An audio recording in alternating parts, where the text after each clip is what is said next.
In the annals of military history, the Fabian strategy stands out as a cunning and effective tactic employed by the American Revolutionary Forces against the might of the British Empire during the Revolutionary War.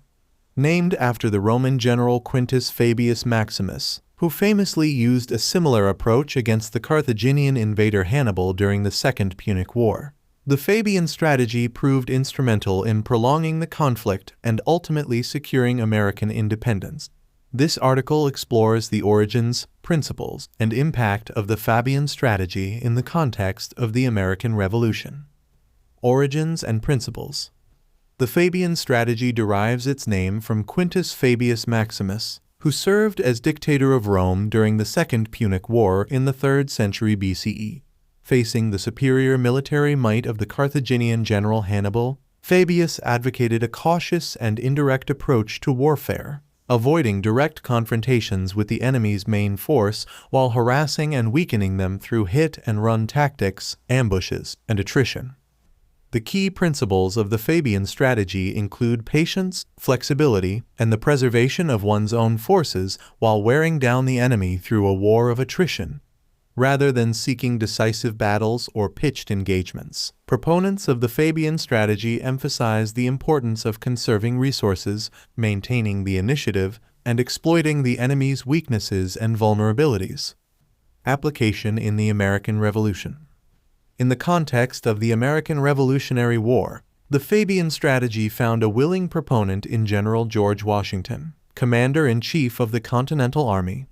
Faced with the daunting task of confronting the well-trained and well-equipped British forces, Washington recognized the need for a prudent and cautious approach to warfare, particularly in the early stages of the conflict when American forces were at a significant disadvantage. Throughout the Revolutionary War, Washington and his commanders adopted Fabian tactics to great effect, avoiding direct confrontations with the British Army whenever possible and instead focusing on disrupting their supply lines, harassing their patrols, and wearing down their morale through a campaign of attrition and guerrilla warfare. By denying the British the decisive battles they sought, Washington was able to prolong the conflict and force the British to overextend their forces, ultimately weakening their resolve and hastening their withdrawal from North America. Impact and legacy. The Fabian strategy played a critical role in shaping the outcome of the American Revolutionary War, contributing to the eventual success of the American colonies in securing their independence from British rule.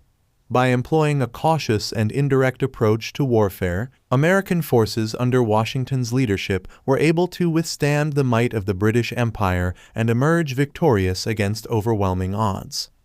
The legacy of the Fabian strategy endures as a testament to the power of patience, cunning, and strategic thinking in the face of adversity.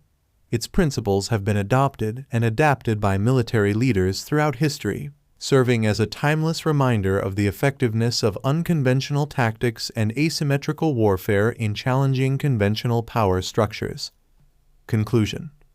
The Fabian strategy stands as a shining example of military innovation and adaptability in the face of overwhelming odds.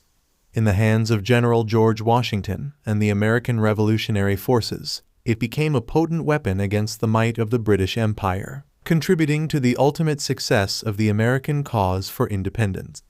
As a timeless lesson in the art of war, the Fabian strategy continues to inspire military leaders and strategists around the world, demonstrating the power of patience, cunning, and perseverance in the pursuit of victory.